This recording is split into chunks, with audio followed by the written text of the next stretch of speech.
retour. Ouais. Alors, on est toujours à Paris en direct de l'Adidas Arena pour un événement très spécial. Alors, aujourd'hui, plusieurs métiers sont à pourvoir dans le cadre des JO dans différents secteurs d'activité. 5 sont les plus grands. Le transport et la logistique, hôtellerie et restauration, nettoyage et propreté, événementiel. Aujourd'hui, on est à moins de 100 jours des JO.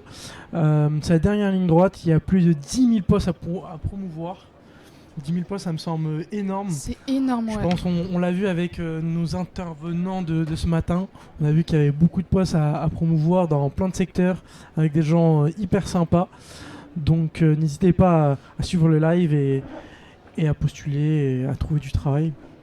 Voilà, justement, l'opportunité des JO, c'est vraiment l'année, l'été où ça vous avez plus de chances de trouver un travail ou surtout une première expérience professionnelle. Et ça peut être vachement intéressant pour vous et même pour débloquer votre CV après. C'est vrai que c'est toujours la première expérience qui change tout et qui permet après, plus tard, de postuler à d'autres postes et d'être pris parce que vous avez déjà une connaissance du monde professionnel. Alors franchement, n'hésitez pas pour les JO, allez-y, postulez. C'est à fond là. En plus, on a vu plein de jeunes aujourd'hui qu'on peut voir derrière nous. On voit des jeunes motivés qui déposent des CV. Il me semble qu'il y a des files énormes pour certaines entreprises.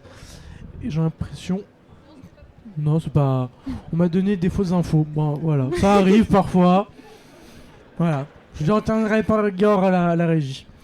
Est-ce que tu es prêt un peu pour cet après-midi ? Est-ce que ça s'est déjà bien passé ce matin ? Ouais, pour ta première fois pour un début, ça s'est plutôt bien passé. J'ai bien aimé l'expérience et hâte de continuer cet après-midi. Je sais pas si tu as une intervention que tu as plus aimé que d'autres, des questions que tu te disais c'est cool. Justement, j'ai bien aimé la dernière partie du live avec Sport Solutions et le judoka parce que ouais, voilà. Désolée, j'ai pas une très bonne mémoire pour les prénoms. Franchement, entendre une structure et un sportif à côté parler, on va dire, de l'importance du sport et justement que comme quoi c'était important aussi l'éducation à côté, dès le plus jeune âge, de mettre ça en avant pour après construire cette hygiène de vie. J'ai trouvé que c'était vraiment une interaction des plus intéressantes. Ouais, c'était... Moi, je sentais beaucoup de passion quand il parlait de sport et réellement, ça donnait envie de regarder les JO, ça donnait envie de se mettre au sport. J'espère que pour vous ici, ceux qui étaient là ce matin, ouais, c'était... J'avais l'impression... Je sais pas, ça se voyait que c'était passionnant. Bon, après, lui, c'était un sportif de haut niveau. Après, Sport Solutions...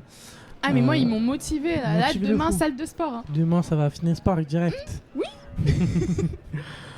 Ouais, donc ça c'était une très belle expérience. Aussi, je suis d'accord. Moi aussi, je pense que c'est une de mes expériences préférées sur le live. Après, sur les autres interventions qu'on a eues, on a pu avoir sur de la sécurité, on a pu avoir sur beaucoup de métiers toujours liés au sport.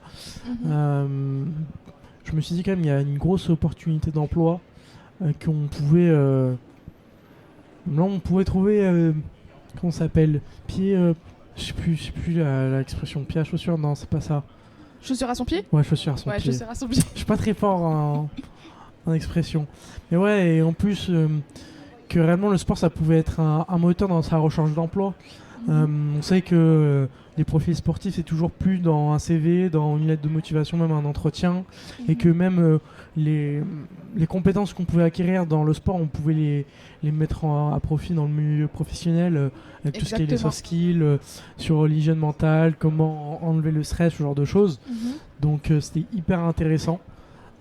Ça, moi, j'ai kiffé et je me suis tellement retrouvé dans qu'est-ce qui était dit par les intervenants qu'on a eu, quoi.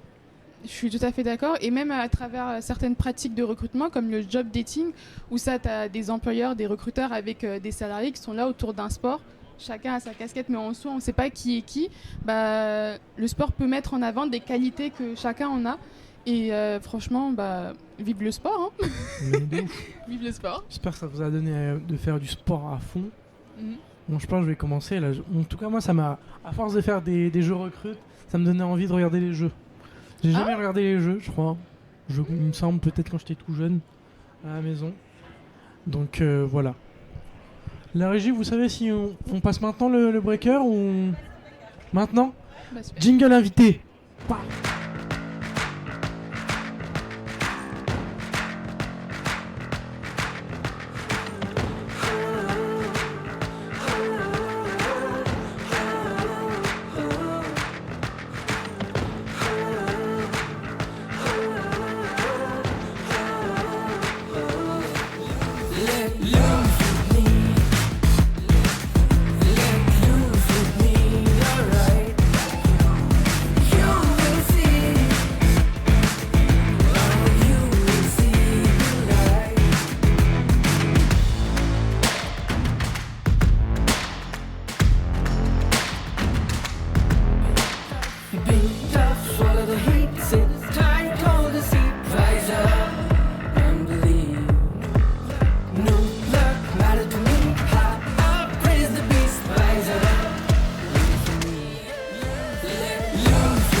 Et oui, il y a eu un petit changement de dernière minute. Je vais laisser les nouveaux invités se présenter et puis après donner un petit mot sur les Jeux Olympiques. Je laisse peut-être. Alors bonjour à toutes et tous, je suis Afaf Elkaoun Gabelotto, je suis adjointe à la maire de Paris en charge de l'emploi, du développement économique et des entreprises. Bonjour à tous, Christophe Noël Dupéra, je suis préfet à la préfecture de région Île-de-France. Et bonjour, Marie Barsac, je suis directrice Impact et Héritage à Paris 2024. Moi j'aurais une question générale pour vous. Quelle est l'importance de ce genre de salon pour la région et même l'importance des JO dans le milieu du travail? Je ne sais pas si vous avez peut-être me dire quelques mots dessus pour la jeunesse. Peut-être commencer pour dire que les Jeux de Paris 2024, on les veut grands ouverts, et notamment à la jeunesse, et on veut que ces Jeux ouvrent des opportunités d'emploi pour notamment ceux qui en sont éloignés. Et donc aujourd'hui, c'est un gros forum emploi avec 11 000 offres d'emploi à pourvoir, des demandeurs d'emploi qui viennent à la rencontre des 60 entreprises qui recrutent pour travailler pendant les Jeux. En plus de l'emploi, c'est aussi des opportunités de formation, avec les possibilités pour des personnes d'acquérir des formations qualifiantes et diplômantes, et puis aussi de participer évidemment à un événement international extraordinaire. Il n'y en a pas deux dans une vie, donc il ne faut pas rater l'occasion. Okay. Il faut surtout dire qu'on est à moins de 100 jours des Jeux Olympiques et Paralympiques, donc pour ceux qui cherchent un emploi, c'est maintenant. Et on a quand même 110 entreprises, on a plus de 10 000 offres d'emploi, on a Porte de la Chapelle, on est facile d'accès. Donc dans un super équipement qui permet aussi de le découvrir, puisqu'on l'a inauguré le 11 février seulement. Donc venez visiter l'Adidas Arena, venez trouver un emploi, venez chercher des opportunités, et on les trouve ici. Tout le monde est à l'affût pour recruter, donc c'est le bon moment. Ouais, on voit plein de jeunes motivés. T'aurais une question ?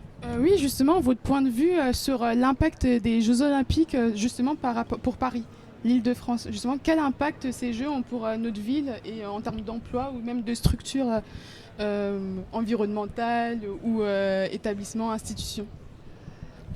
Alors très rapidement, parce que c'est un sujet qui est quand même relativement vaste, on les a voulu ces Jeux, on est allé les arracher avec les dents, on est très fiers, très contents, ça va être un spectacle absolument incroyable, ça va être une rencontre absolument incroyable avec le monde, et donc on avait beaucoup de choses à relever, on avait le défi de relever le fait de pouvoir accueillir autant de personnes, de les accueillir dans de bonnes conditions, de manière sécurisée, mais également le défi de faire de ces Jeux des Jeux qui sont très peu consommatrices d'énergie, des jeux très sobres, tout en restant quand même dans la lumière parisienne, on n'est pas n'importe où non plus.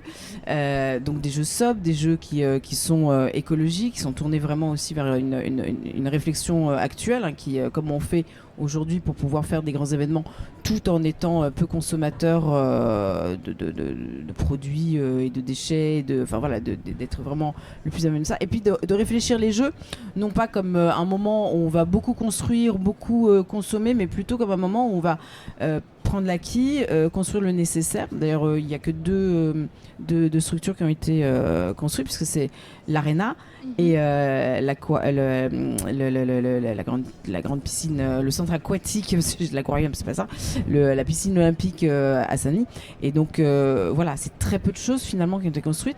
Donc l'idée, c'est d'avoir un héritage au-delà, de faire en sorte que ces Jeux promettent de l'emploi, de l'insertion, de repenser aussi l'inclusion des personnes en situation de handicap, de penser comment aussi les TPE, PME, toutes les structures peuvent aussi avoir leur place là. Donc je pense que j'étais un peu trop longue, mais la ville de Paris, c'est vraiment son souhait, c'est de faire une vitrine aussi de ce qu'on peut faire en termes d'innovation, en termes d'avenir, et de penser nos jeunes, notre futur ensemble, à travers aussi des Jeux qui est aussi un moment de loisirs, mais aussi de réflexion. Peut-être, comme on va pas vous prendre beaucoup plus de temps, peut-être votre relation au sport, au JO, à quel point ça vous fait vibrer, et peut-être votre relation depuis un moment dessus. Alors le sport, les JO, c'est devenu une part très importante de notre travail au quotidien. C'est plus de la moitié de notre temps de travail, donc c'est totalement inédit en fait. Et on le fait pour une raison, c'est que on pense que ce grand événement, ça va être une fierté extraordinaire pour notre pays, d'être capable de les organiser, de montrer au monde que on a tous ces savoir-faire, toutes ces compétences à montrer en France, et puis que ce soit une belle fête pour les Parisiens, pour les Français, et une fête du sport avec des athlètes français, on espère, tout en haut des podiums. Oui, les Jeux, ça va être quand même extraordinaire, un moment de cohésion nationale, on l'espère. On va fêter des médailles, des Français qui vont gagner. On va tous être derrière eux. Donc nous, on attend ça avec impatience. À Paris 2024, on est un certain nombre à être là depuis 2016, la candidature. Donc là, c'est les dernières semaines. On est à fond derrière les Jeux. Ça va être extra. Je donne rendez-vous dans tous les lieux de célébration de la ville de Paris parce que tous les arrondissements se mobilisent pour qu'on fête les Jeux partout, donc dans les stades, mais aussi à l'extérieur des stades. Ça va être un moment unique qui va marquer à jamais la jeunesse française. Merci pour ces mots, c'était un plaisir d'échanger avec vous et je vais vous laisser partir et aller voir les autres stands. Alors moi je vous invite juste à regarder, il y a un communiqué de presse qui est sorti ce matin sur les lieux de festivités. Donc on aura 26 lieux de festivités dont 16 dans les arrondissements. Donc regardez, cherchez, vous allez voir qu'il y en a pour... c'est des lieux de festivités pour tout le monde, c'est gratuit, il n'y aura pas besoin d'avoir forcément des places pour aller vibrer les Jeux. Donc c'est sorti ce matin, c'est tout neuf. Jetez-y un coup d'œil, c'est vraiment très chouette. On verra le lien sur le chat. Merci. Jingle invité suivant.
Et on se retrouve avec les invités qui étaient prévus de base. Je les laisse se présenter en quelques mots. Qui veut commencer ? Ouais, moi j'y vais. Parfait. Donc déjà merci pour l'invitation. Moi je suis je suis directeur de l'association Humanitaria. Merci également pour l'invitation, Anis Orblin, et je suis danseur professionnel. Ok, tu as déjà un peu répondu à ma question. C'est qu'est-ce que vous faites exactement dans la vie ? Vous essayez un peu de décrire qu'est-ce que vous faites, tout simplement. Alors moi, l'association Humanitaria que je dirige, c'est une association d'éducation et d'insertion par le sport. Donc on utilise le sport comme un outil d'insertion sociale et professionnelle avec les publics avec qui on travaille. D'ailleurs on bosse avec la mission locale de Paris sur pas mal de projets autour du break et des sports urbains.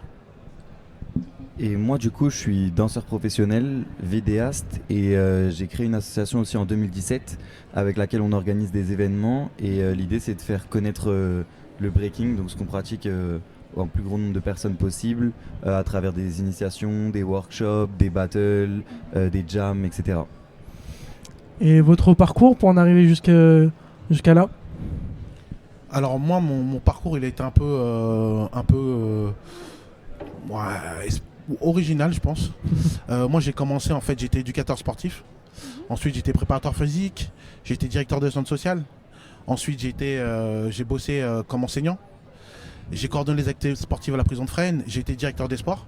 Et avec l'opportunité des JO, j'ai décidé en fait de rentrer dans mon association et d'essayer de saisir en fait toutes les opportunités qu'il y avait à travers les JO.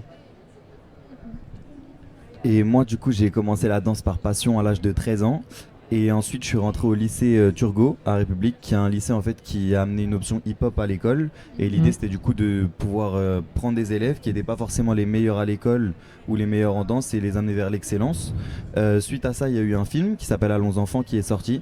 Et du coup, après ce film, l'association que j'avais créée en 2017 a pris plus d'ampleur. On s'est fait connaître un petit peu plus et du coup, ça a commencé à mieux marcher, on va dire, professionnellement parlant. Est-ce que ça serait possible justement de développer ce que votre association elle apporte aux jeunes? Comment vous y prenez? De quelle manière? Alors, je peux parler peut-être de ce qu'on fait avec la mission locale, dans le cadre du PRIGE, du programme régional d'insertion des jeunes.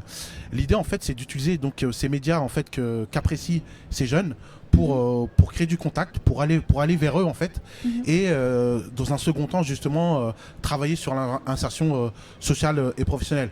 Je ne vais pas vous parler des valeurs qu'apporte le sport comme la combativité, le fait de travailler en collectivité, etc. Mais voilà, c'est d'abord cette approche d'aller vers en fait que nous, nos disciplines, nos pratiques, c'est un peu notre plus-value quoi. D'accord. Du coup, c'est plus un processus d'accompagnement, c'est ça? Oui, parce qu'en fait, nous, le but, c'est pas forcément d'en faire des champions comme à Nice. C'est d'en faire des citoyens, voilà, qui puissent s'insérer, fonder une famille et avoir un boulot. Okay. Et nous, du coup, c'est plus déjà dans un premier temps, c'est de l'enseignement. C'est-à-dire que ça part vraiment de gens qui ne dansent pas, qui juste ont envie d'apprendre. Donc on les forme un petit peu à ça. Puis après, il y a tout un côté culturel. C'est-à-dire que d'abord, c'est souvent les mouvements qui interrogent. Parce que ce qu'on fait, c'est très visuel, surtout pour les jeunes. Et puis après, il y a le côté où on découvre toute une culture, un mode de vie, un lifestyle, des musiques, plusieurs arts différents, plusieurs disciplines différentes, comme le rap, le DJing, le graffiti, etc., qui sont très liés. Et du coup, après, l'idée, c'est de les accompagner. Nous, souvent, on les accompagne dans les battles. On a vraiment une très bonne nouvelle génération en fait, qui est en train de se créer et qui commence à faire du bruit dans les compétitions. Et également dans les shows. Et également, pareil, dans les écoles. C'est-à-dire nous, on bouge beaucoup dans les écoles primaires, que ce soit à Paris, dans le 91, dans le 78, pour faire des ateliers TAP. Vous savez, les ateliers juste après les ateliers bleus à l'époque, non? Exactement, c'est ça. Ouais, c'est ça qui aujourd'hui s'appelle atelier TAP. Et du coup, on fait beaucoup de workshops d'initiation aussi là-dedans toutes les semaines. Et puis voilà. Ok. Et c'est quoi votre lien avec les JO? Bon, je m'en doute un peu, mais peut-être un peu plus développer votre lien avec les JO qui arrivent bientôt.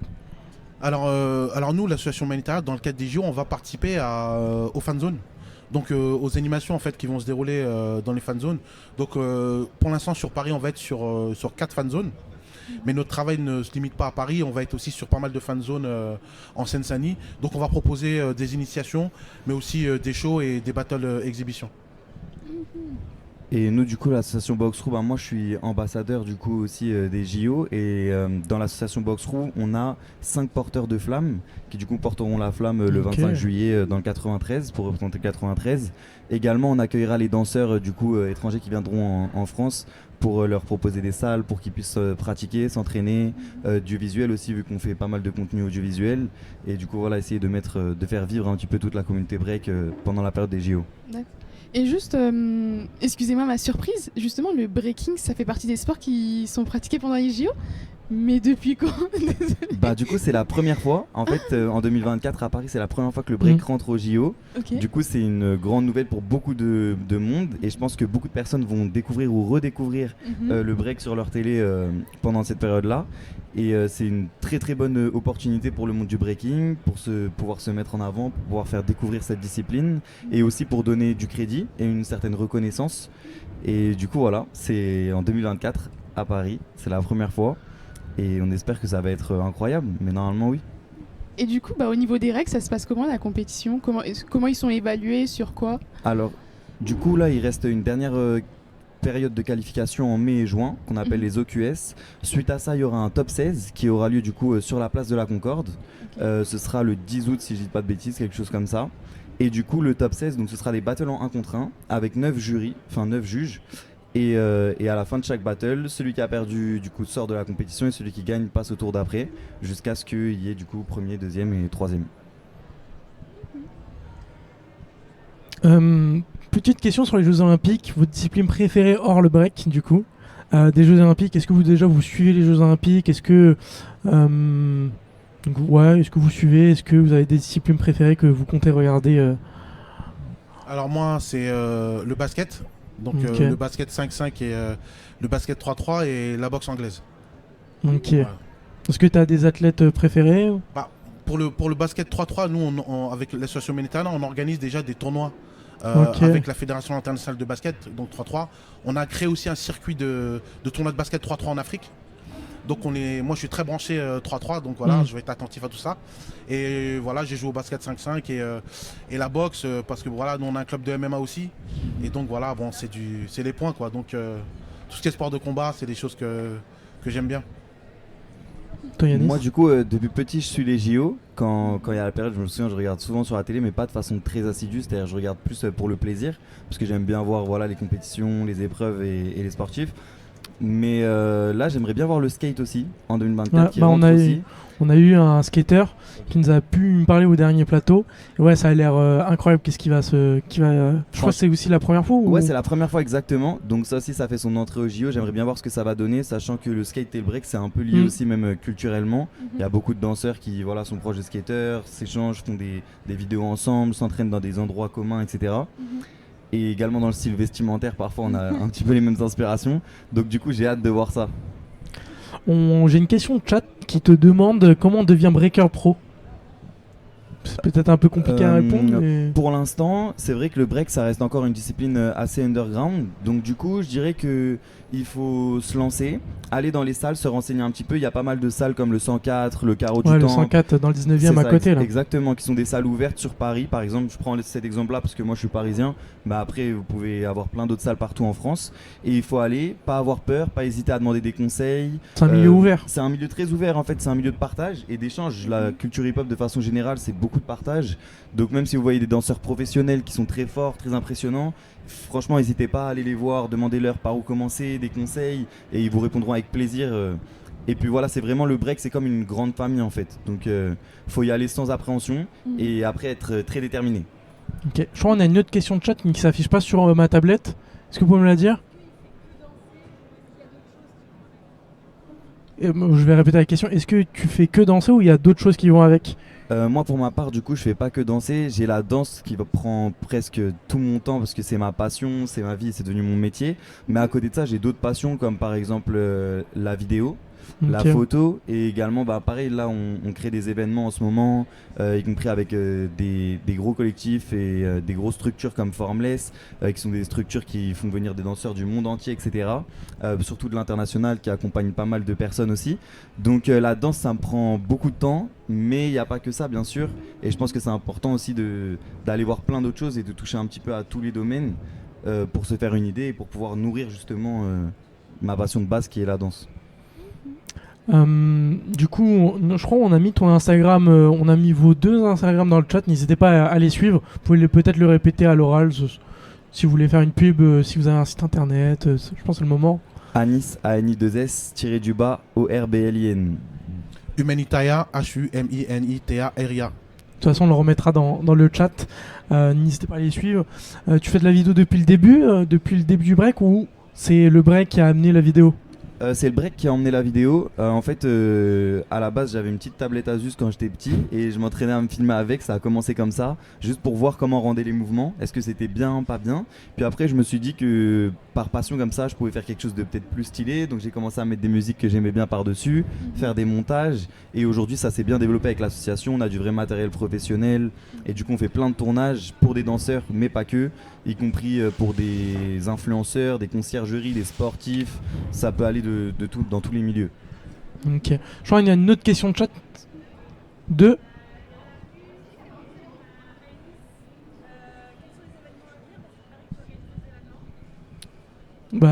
Ok, oui, je répète la question. Du coup, est-ce que tu as des événements qui arrivent Est-ce que tu peux nous en dire un peu plus? Oui, bien sûr.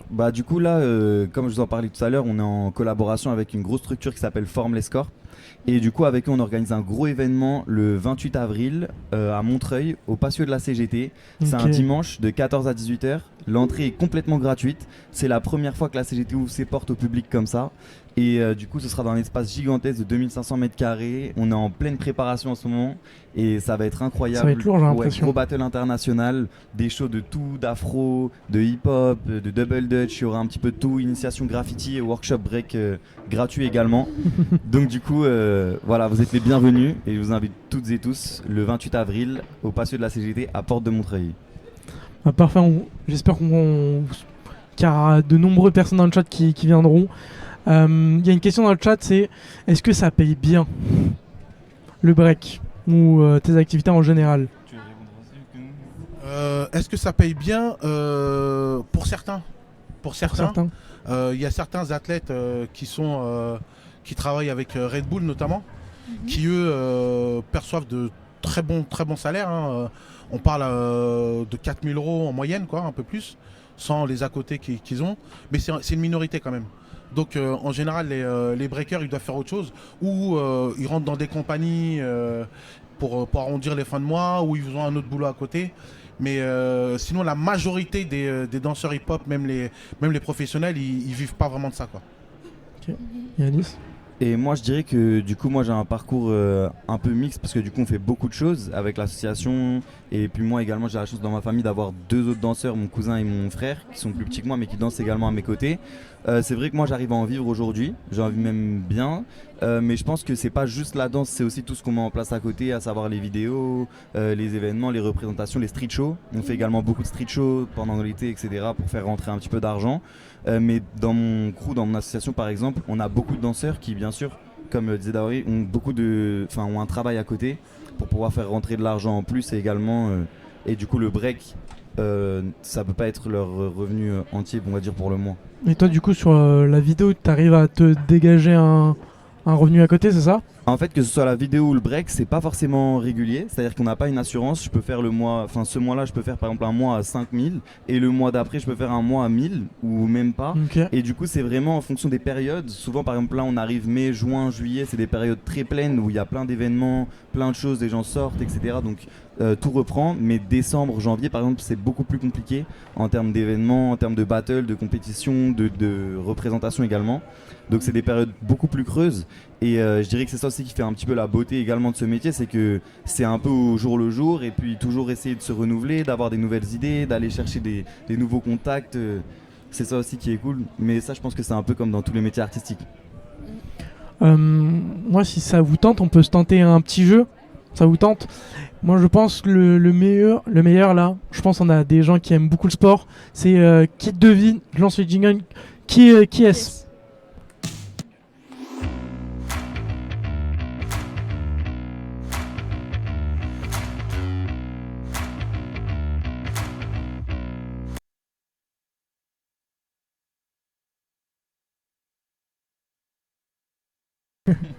Bon, je crois qu'on était au 4e ou 5e sportif la dernière fois. Ah, bah on a eu la réponse. Mbappé. Là,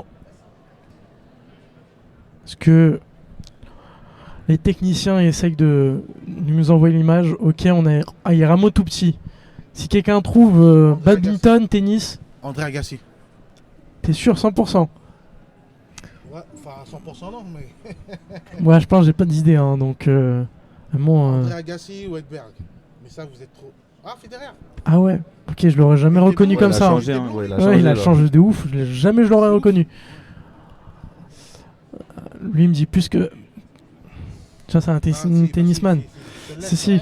Moi, je te cadeau. Je te fais la passe, là. Là, je te fais la passe, là. Désolé, je suis nul, no offense, désolé. Nadal. Ah oui, c'est Nadal, ouais, ça. C'est ça? Ouais, c'est ça. Ah, ouais, exactement.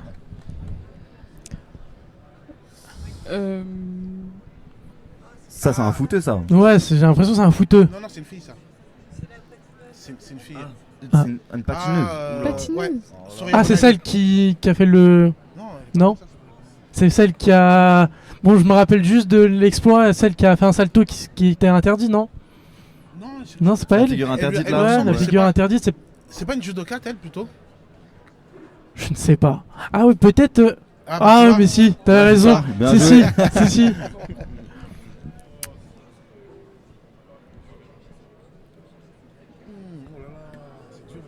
C'est dur de fou. Ah, ce jeu, c'est un trap.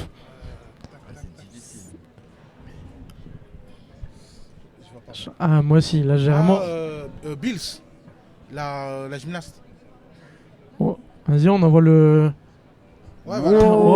wow. Mais Bien joué. elles sont vraiment jeunes sur les photos, hein, quand même. Hein. Peut-être une autre. On s'en fait encore 2-3. Ah, c'est pas les sœurs? Ah bah c'est, ouais, ça c'est. C'est les sœurs que je sais plus leur. Moi je sais à peu près quoi. Williams. Ouais, les sœurs Williams. Sarah Williams. Est-ce qu'on va voir? Tout. Ouais, bah, c'est ça. Ouais. Après c'était simple hein. Mais j'ai même pas sorti le blaze mais donc. Ah mais on l'a déjà eu. C'est Ronaldinho. Ah ouais merde. C'est Je l'ai balancé. Ronaldinho. Ouais bah bravo. Merci. Bah ok là ceux qu'on va voir on les a déjà vus ou pas? Ok bah on dit plus rien. Ça joue entre vous deux. Ah simple. Dans des pubs pitch. Français, tennisman.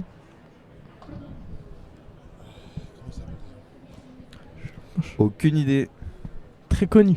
Très connu. On peut avoir un indice. Je l'ai pas sorti hein. Donc moi le nom prénom. Mais genre il est grave connu. On peut avoir la première lettre. Régie, pouvait donner la première lettre? Non? Ah, ça a balancé direct. Ah, ton gars. Son gars. En plus là, il était reconnaissable. Hein. Un petit dernier? C'est un footeux. Ils l'ont sorti d'un coup, les gens avant. C'est pas pour vous mettre une pression.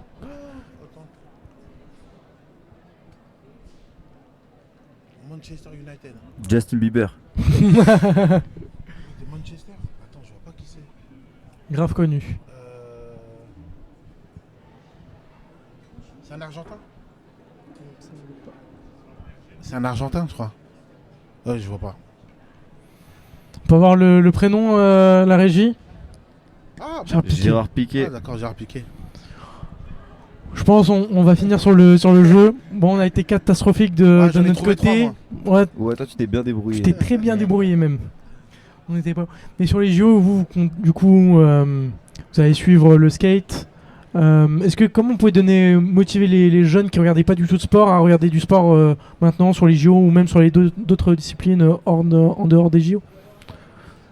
Bah, moi je pense que ce qui va, je pense que des disciplines comme le break ou le skate en fait, ça va emmener en fait les jeunes à. Ça va ouvrir. Ouais, parce qu'en fait c'était l'objectif en fait du CIO. Ok. Le CIO en fait était dans une démarche en fait de rajeunir en fait l'audimat. Donc des JO, c'est pour ça en fait qu'ils ont intégré en fait des nouveaux sports comme le skate ou comme le break. Donc déjà forcément je pense qu'il y aura un effet. Il y aura un effet jeunesse. Après je pense qu'autour des fan zones, des zones de célébration, avec les animations qu'il y aura et avec des diffusions en live qu'il y aura, ça va aussi permettre en fait aux jeunes de voir les différentes épreuves. Ok, et toi? Moi je pense qu'il faut regarder parce que je pense que ça va être une édition où il y aura plein de surprises, plein de nouveautés et surtout ça va être innovant, c'est la première fois et peut-être même qu'on reverra plus certaines épreuves plus tard à l'avenir dans les JO. Donc je pense que c'est très important de regarder et puis c'est motivant, c'est inspirant, c'est spectaculaire. Donc voilà, c'est du show et je pense que tout le monde peut prendre du plaisir à regarder du sport, surtout en famille, entre amis. Je pense que voilà, c'est le meilleur truc à faire. Un petit peu de popcorn, une petite boisson, on se met entre frérots et on regarde un bon battle de break. Ça c'est lourd. Spin, t'aurais une question? Non. Ça va.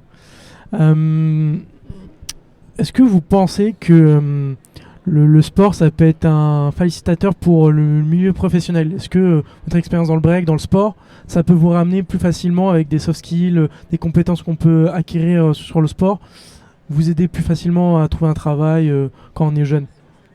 Qu'est-ce que vous en pensez? Alors oui, alors pas tout le temps, mais souvent. Je prends par exemple nous l'exemple qu'on utilise souvent. Souvent on fait faire de l'escalade en fait à des jeunes.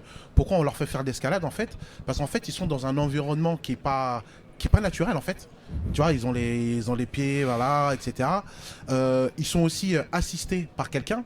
Donc il y a l'idée de faire confiance à ton collègue qui est en bas, faire confiance aussi au matériel que tu as, tu vois.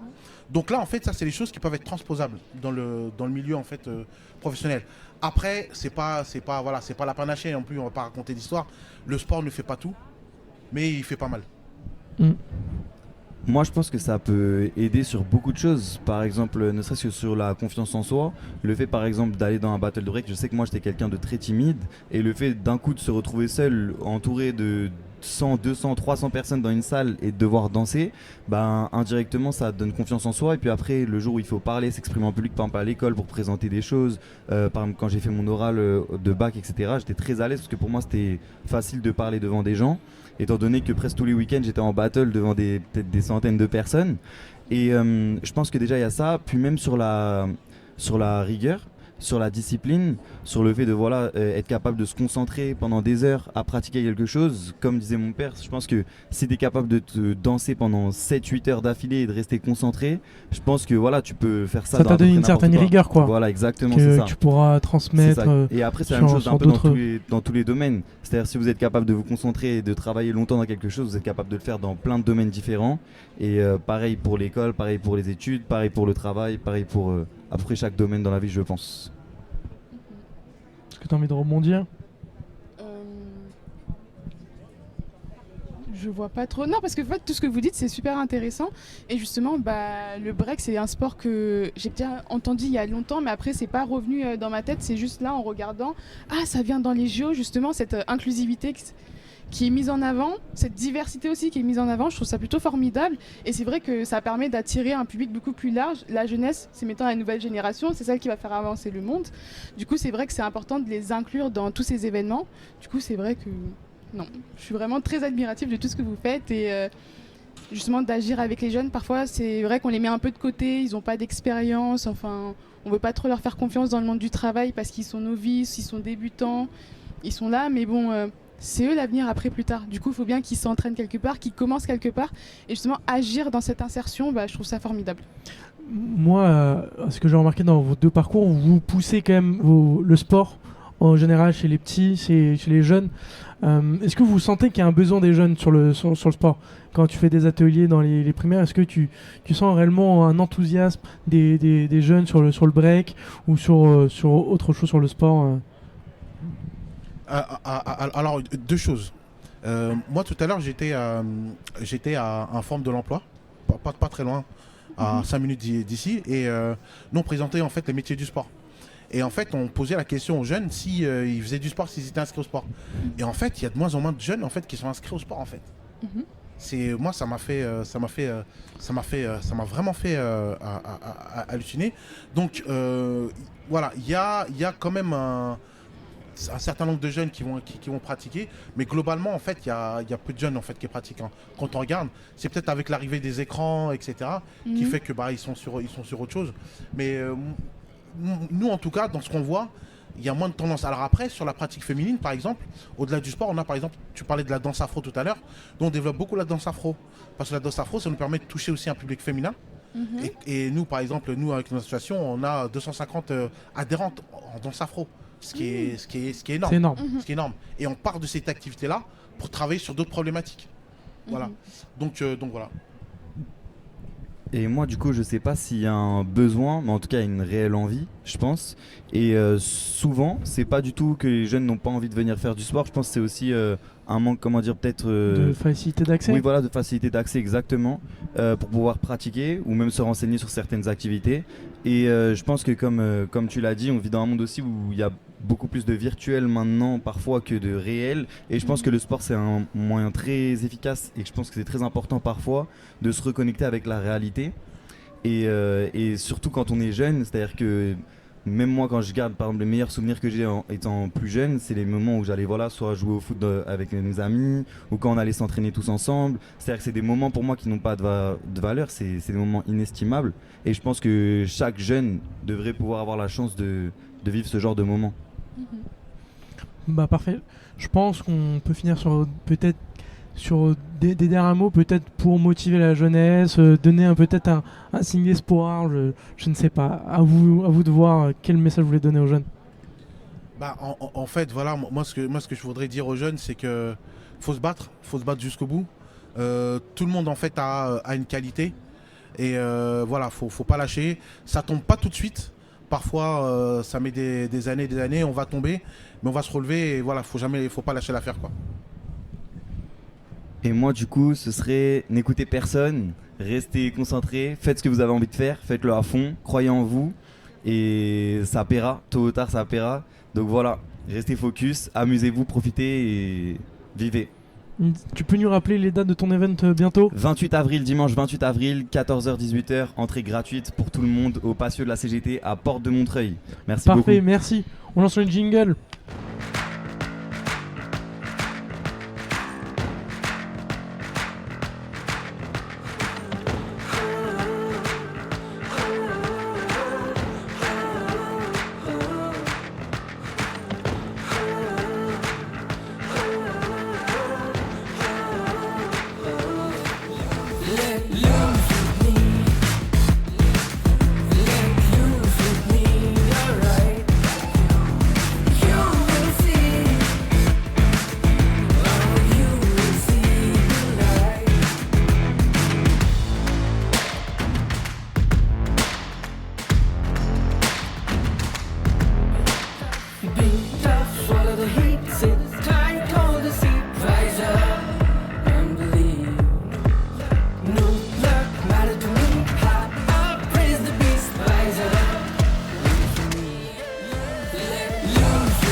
retrouver après un petit jingle avec une nouvelle invitée que je vais laisser se présenter en quelques mots. Oui, bonjour, Isabelle Mimbourg, directrice générale adjointe d'Opco Mobilité, opérateur de compétences dans les métiers de la mobilité. Qu'est-ce que vous faites exactement dans la vie ? À part d'être directrice adjointe ? Bah peut-être Qu'est-ce que vous faites en tant que directrice adjointe? Eh bien, c'est plutôt beaucoup de pilotage, d'accompagnement envers les entreprises, donc des événements comme celui-là pour promouvoir tous les métiers de la mobilité. Peut-être nous dire qu'est-ce que c'est l'OPCO en général? Oui, donc l'OPCO, c'est un opérateur de compétences, comme il y en a 11 en France aujourd'hui, par secteur ou filière d'activité. Donc nous, on représente la totalité des métiers du transport, hors l'aérien. Donc c'est tout ce qui roule, avec une roue, 2 roues, 3 roues, 4 roues, 5 roues et parfois 6 roues pour le transport exceptionnel. Tout ce qui navigue, donc sur les mers, les fleuves, les océans, mais également des activités de service, comme les agences de voyage, opérateurs de voyage, tour opérateurs et distributeurs conseils de boissons. Petit suspense à la fin. Voilà. Quel est votre parcours par directrice adjointe? Vous n'allez pas le croire. Mais non. Dites-nous. Alors là, vous avez un scoop quand même. Un scoop? Oui, parce qu'en fait, je suis rentrée dans ce qui était avant l'Opco Mobilité en février 1988 comme employée administrative. Mais non. Mais si, voilà. Oh là là, et l'exclu. je passe directrice générale au 1er juillet prochain. Ah oui, on a une vraie excuse. Voilà. Donc là, voilà. Incroyable. Promotion interne, super boîte, super patron, donc voilà. Du coup, vous avez eu beaucoup de responsabilités en quelques instants, si je peux dire ça comme ça. Oui, alors assez rapidement, en fait, j'entendais tout à l'heure, c'est vraiment la motivation, l'envie de se dépasser et de toujours être là sur les opportunités, tout en gardant ses valeurs, en fait. Qu'est-ce que vous faites aujourd'hui ici? Quel est le but? Alors aujourd'hui, on est partenaire de l'événement, donc comme je le disais tout à l'heure, on représente les métiers de la mobilité, 140 000 entreprises, 1 700 000 salariés quasiment. Et donc tous les métiers du transport aujourd'hui sont en tension. Et notamment pour les Jeux Olympiques et Paralympiques, on parle beaucoup de sécurité, d'hôtellerie et restauration, mais si vous n'avez pas de conducteurs d'autocars, de tramway, de bus, de trains, etc., en fait, les Jeux ne seront pas à la hauteur, enfin la réussite ne sera pas à la hauteur de ce qu'on attend. Vous formez, vous recrutez? Non, nous on finance. On finance tout ce qui est alternance, apprentissage, les formations des demandeurs d'emploi en collaboration bien évidemment avec les subventions de France Travail, et on fait la promotion des métiers et on accompagne les branches qui sont des secteurs en fait dans l'ingénierie certification, c'est-à-dire quels sont les métiers de demain avec les études et prospectives qu'on mène, quels sont les métiers émergents notamment dans le cadre de la transition énergétique, voilà de quoi les entreprises auront besoin demain. Donc on fait les titres et les certifications de demain en fait. Super.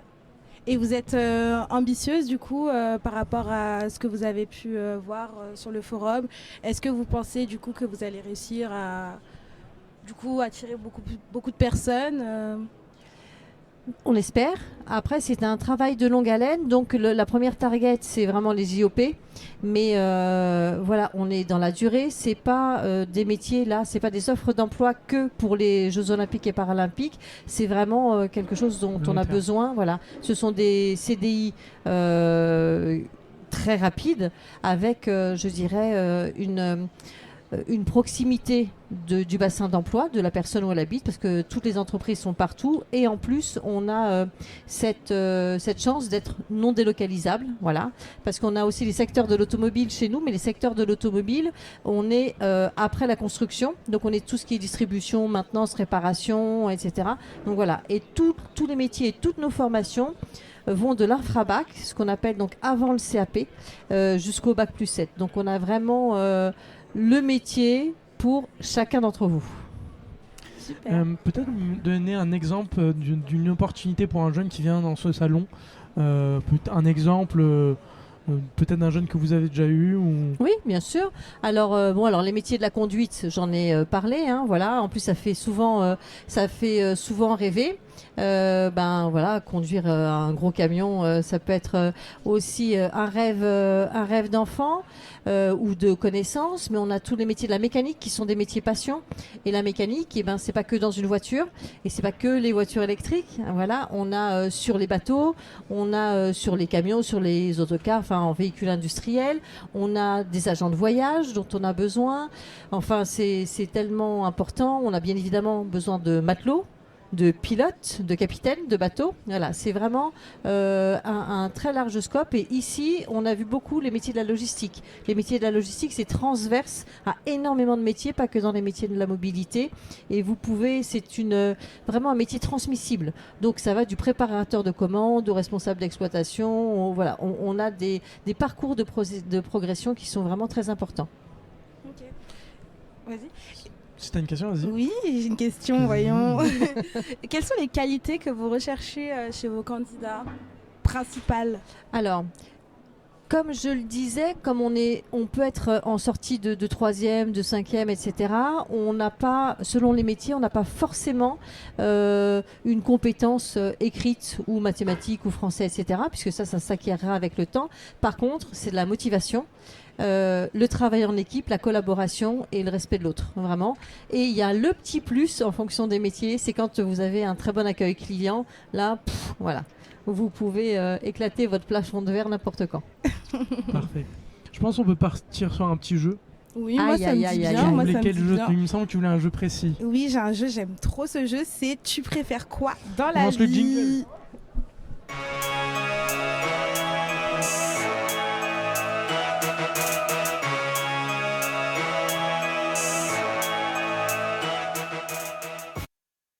En plus, c'est un duo.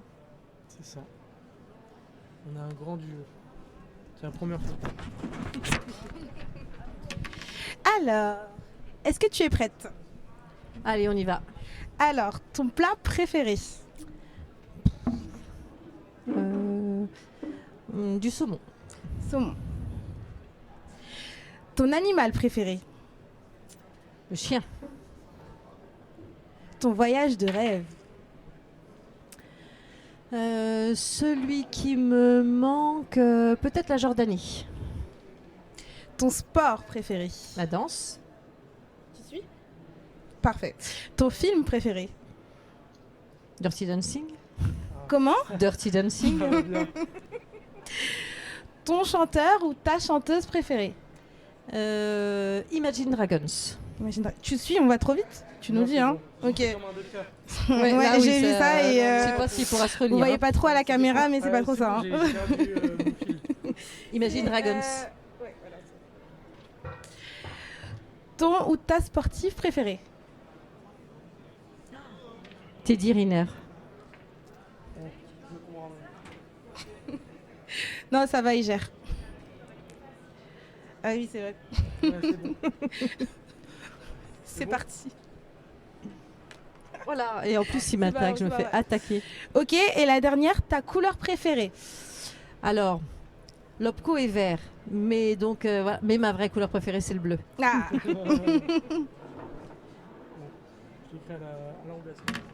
Tu fais la suite? Ah, parce qu'il y a des points en fonction. Tu préfères le saumon ou le chien? Oh là là. Le saumon. Ok. La Jordanie ou la danse? La Jordanie. Ou Imagine Dragons? Imagine Dragons. Teddy Riner ou le bleu? Le bleu. Le saumon ou la Jordanie? Ah non. Ouais, c'est vrai. Le saumon, j'en ai besoin pour... Allez, la Jordanie, ça dégage. J'aurais bien aimé, mais bon. Imagine Dragons ou le bleu? Le bleu. Attention, la question fatidique. Non. Le saumon ou le bleu? Le saumon. Bon bah voilà, ce que tu préfères dans la vie, c'est le saumon. Voilà. Bah au moins... Peut-être un petit. Oui. Ouais. Allez. C'est moi qui note parce que t'écris super mal. Ouais, puis... Est-ce que ça a marché? Oui, mais bon. Ah, voilà. Je vois pas le problème. Allez, c'est parti. T'as fait quelle partie? J'ai fait la première. Ok, on fait la partie 2 alors. Ton acteur ou actrice préférée? Ah, ça c'est compliqué. Ah, c'est dur. Non, je peux pas. Il n'y en a pas un? Bruce Willis. Qui ça? Bruce Willis. Willis. Bruce. Tu connais pas le GOAT? T'es trop nul, là, non? Ta saison préférée? Oh, l'été. On est corda. Ta série préférée? The Crown. Ta boisson préférée? L'eau. C'est pas vrai. C'est pas vrai? C'est bon? Si, c'est bon. C'est vrai? C'est vrai ça? C'est vrai ce mensonge? Non, c'est pas vrai, mais quand même. Comment ça? Comment ça c'est pas vrai? Bah non, c'est très bon. Mais oui. Ouais, je suis mitigé sur ça. Hein. Ta musique préférée? Classique. Ton pays/ville préféré? La France. Ton personnage fictif préféré? Oh. Rondoudou. Alors, Rondoudou. Non, mais là, j'ai pris 20 ans. Tu connais Rondoudou? Oui, je connais. Ah ouais, non. Ton réseau social préféré? Oh, WhatsApp. Je te laisse faire la suite du coup. Alors, Bruce Willis ou l'été? L'été. Hop, bye bye. The Crown ou l'eau? L'eau. Hop. Musique classique ou la France? La France. Rondoudou ou WhatsApp? WhatsApp. L'été ou l'eau? L'eau. La France ou WhatsApp? La France. L'été ou la On n'a France? pas dit qu'elle préférait l'eau? Ah mince. Ah, l'eau ou la France? Oups. L'eau. L'eau? Parce que comme tout à l'heure j'ai eu le saumon, je peux boire et je peux manger. Dans 10-20 ans, il n'y en aura plus. Voilà. Ah, sois pas si pessimiste, voyons. C'est Non. Jean-Claude Van Damme. Mm. T'as pas la ref. Non, Si, elle a pas la ref. un petit Ah, non, elle a pas, Elle a pas la elle a ref, pas tu vois, Rondoudou, t'as vu alors quand elle a essayé de se attends. rattraper. Je suis plus jeune qu'elle en plus, hein. Ouais. Sinon honte. Il n'y a pas à m'afficher comme ça à la caméra en fait. Est-ce que tu pourrais nous parler un peu de ta relation avec les JO? Est-ce que tu les suis depuis longtemps? Est-ce que tu as toujours aimé faire du sport?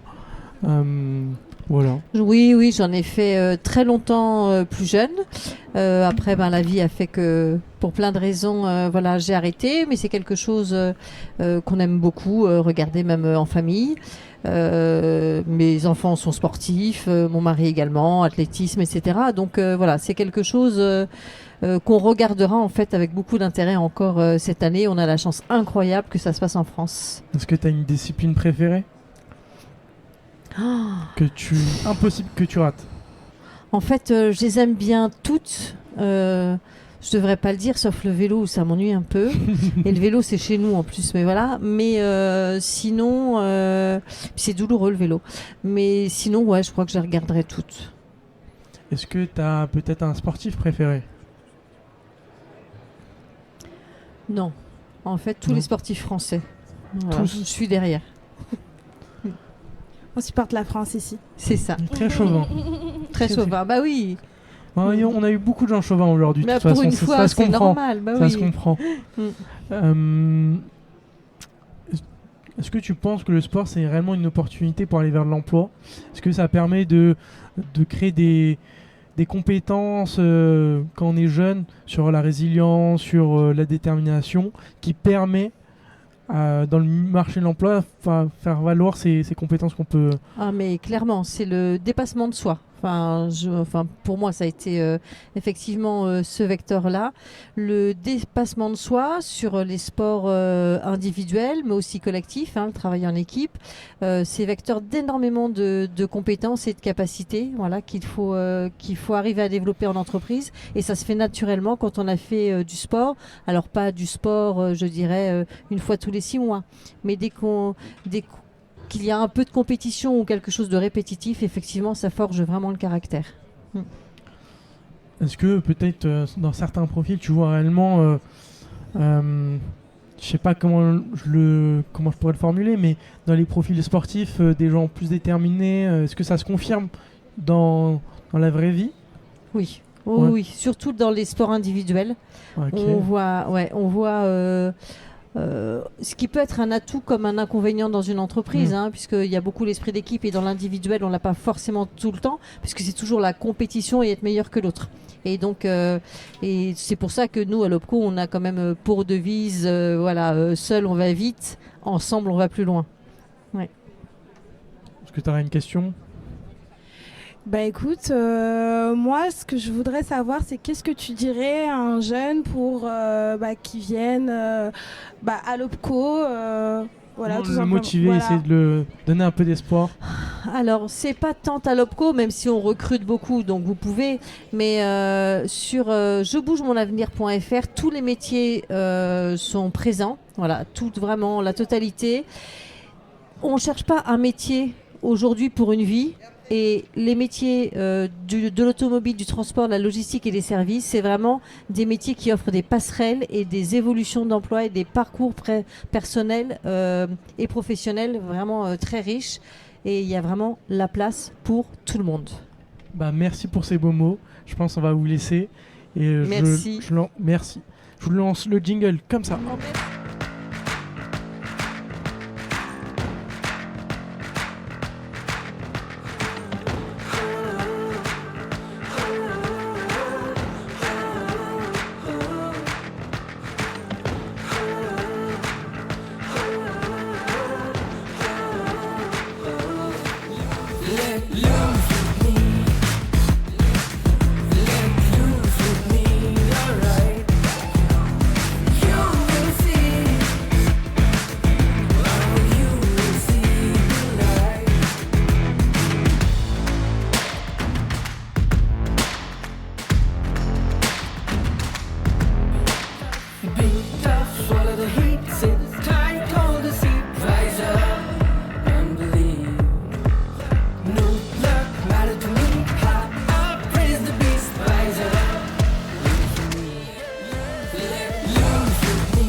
Et on se retrouve avec un nouvel invité. Je vais le laisser se présenter en quelques mots.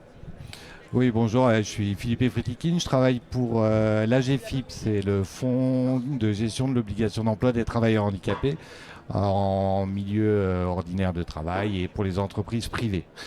Et moi, je m'occupe plus particulièrement de tout ce qui est partenariat sportif et parasportif. Et on a deux axes principaux concernant les jeux, puisque c'est un peu les jeux qui nous intéressent là. On a un programme pour accompagner les volontaires en situation de handicap pour leur permettre de bien réaliser leurs missions qui leur seront confiées. Et puis on accompagne l'entreprise Paris 2024 sur sa politique inclusive de personnes en situation de handicap. Une question ?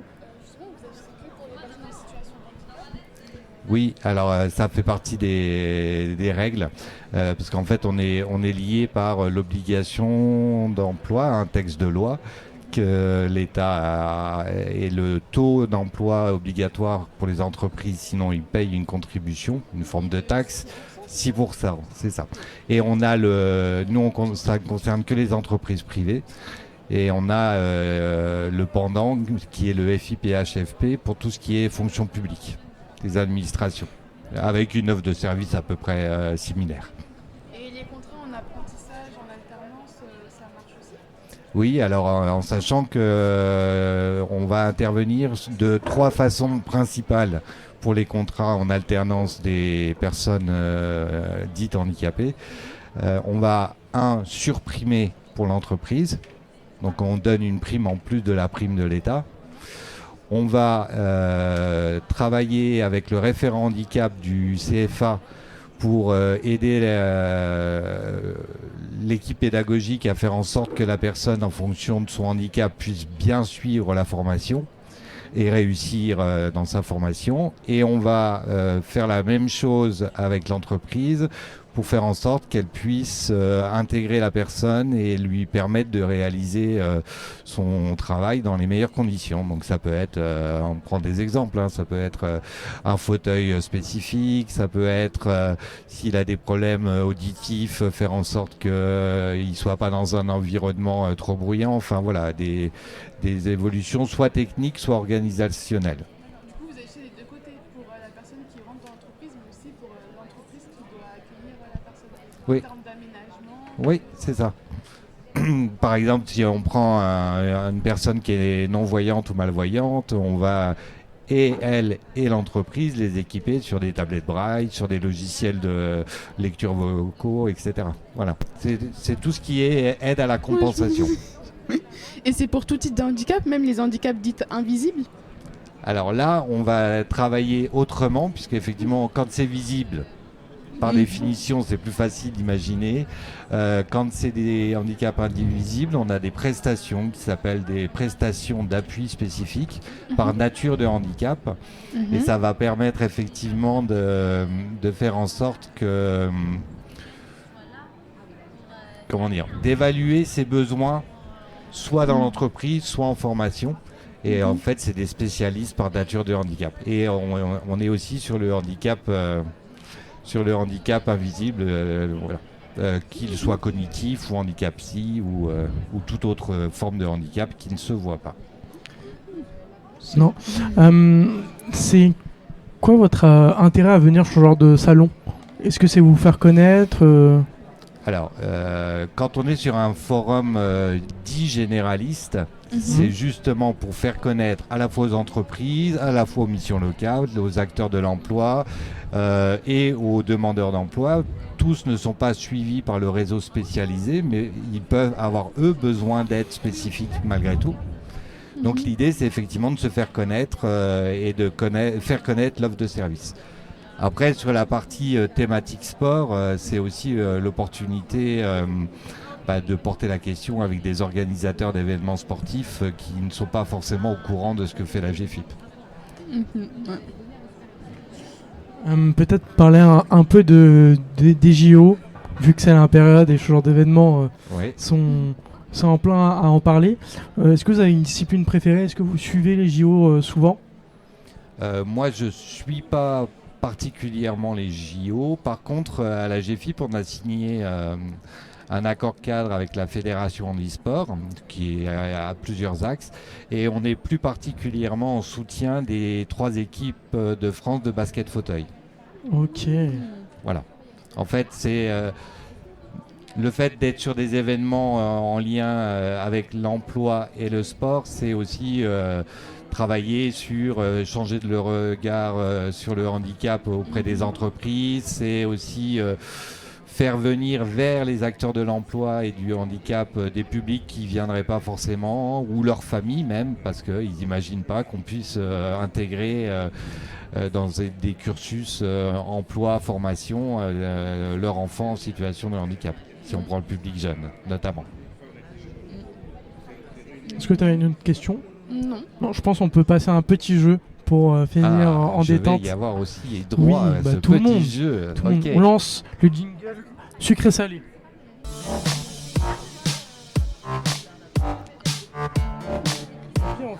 un peu plus long.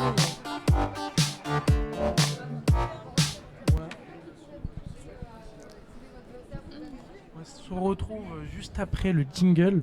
Est-ce que vous voulez commencer par une sucrée ou une salée? Ah, plutôt salé, moi je suis plutôt salé. Sucrée ici. Alors, plus une salée, je vous laisse choisir. Comme la donner, comme ça je la lis. Vas-y. Hop. Ah, avez-vous un talent caché? Si oui, montrez-le. Alors je peux pas le montrer parce que normalement ça se fait justement, si on est sur le terme sucré-salé, ça se fait plutôt dans ma cuisine. Et je fais très bien la choucroute. Ah oui, un petit cuistot. Ouais. J'aime cuisiner et notamment le salé. C'est pour ça que je dis que je suis plus salé que sucré. Les gâteaux, c'est moins mon truc. Peut-être une petite question sucrée? Allez. Je te laisse me la poser. Hop. Je te laisse la lire. Dans les jeux, si vous êtes un super-héros, quels seraient vos pouvoirs et pourquoi? Alors là, celle-là, elle est pas mal du tout. Si j'étais un super-héros. C'est quoi? C'est dans les jeux vidéo ou un héros tout court de cinéma? Un super-héros peu importe. Un pouvoir qui vous donne envie. Un pouvoir qui me donne envie. Voler, être invisible, être hyper résistant. Non, j'aimerais bien être un héros avec un don d'ubiquité, d'être capable d'être à 2 endroits en même temps. Ouais, ça, j'avoue. Ça, c'est quand même le truc, parce que du coup, tu peux vivre 2 fois plus de trucs dans ta vie, et c'est pas mal. Donc là, ça, j'aimerais bien. Ouais. Très très bon choix. Yasmine, t'as un pouvoir préféré? L'invisibilité. Ça, c'est un truc de sournois. C'est-à-dire pas du tout. Bah, si. Moi, un pouvoir préféré, je dirais la téléportation. Ah, ça c'est pas mal. Téléportation, je pense. C'est tellement bien. Ouais. Et surtout pour les personnes qui aiment voyager, se téléporter, tout bénef. Les gens qui aiment pas perdre du temps. Aussi. Ouais, enfin maintenant on peut voyager en VR avec les casques, donc c'est moins. Voilà. Ouais, je sais pas, je préfère la vraie vie. Ouais, mais bon. Fini les transports en commun aussi. Oui, voilà. C'est vrai. Je pense, est-ce que peut-être vous avez un petit mot de fin? J'espère qu'il y aura pas mal des auditeurs qui avaient candidaté pour être volontaires pour Paris 2024 et qui ont été retenus parce que ça serait quand même plutôt sympa. Et c'est une belle expérience et de vie et une expérience professionnelle. Parfait. On se laisse sur ces beaux mots et je lance le jingle. Au revoir à tous.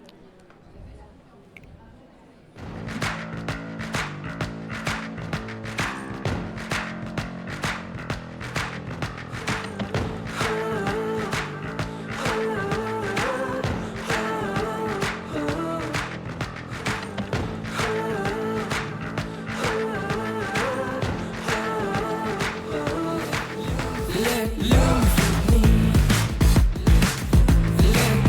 with me, you're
Et on se retrouve avec des nouveaux invités.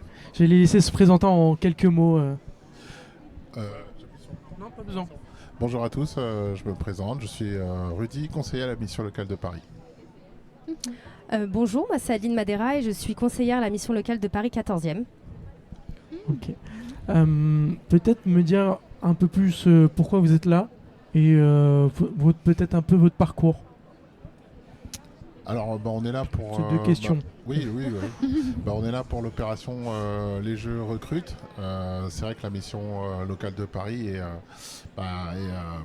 assez pourvoyeuse d'offres d'emploi. Et elle est présente également sur cet événement pour aider les jeunes à enfin trouver un projet professionnel et puis si possible postuler et saisir une des opportunités qui sont présentes sur ce site. Le but c'est de les accompagner sur le site, c'est ça? Ah oui, complètement. Peut-être, est-ce que vous voulez dire un mot en plus ou... Non, mon collègue a tout dit, hein. On est vraiment là pour les jeux recrutent parce qu'il y a des opportunités avec les JO et que du coup des jeunes vont pouvoir effectivement avoir plus d'opportunités à trouver un emploi et voilà quoi. Ouais.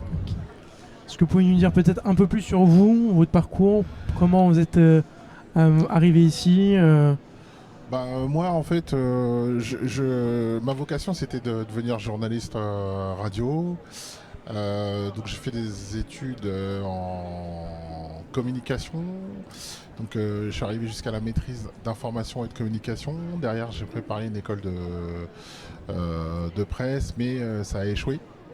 Je me suis pas découragé, j'étais frappé à la porte d'une petite radio qui m'a accepté en tant que stagiaire et puis par la suite j'ai pu faire mes gammes et travailler une dizaine d'années dans la communication.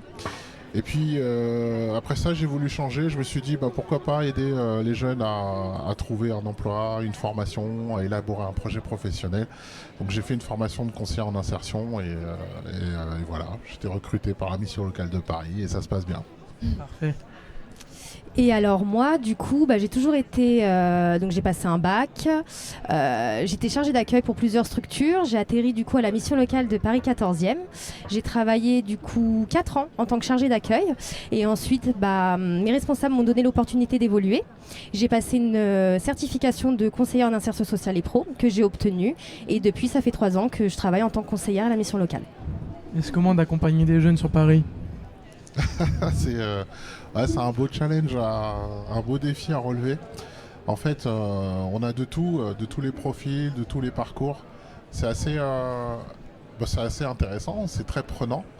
On voit bien qu'on a quand même une certaine responsabilité parce que la plupart des jeunes nous font part quand même de leur vie et puis de leurs habitudes. Donc ça peut certaines fois être sensible, mais honnêtement, c'est vraiment une belle expérience.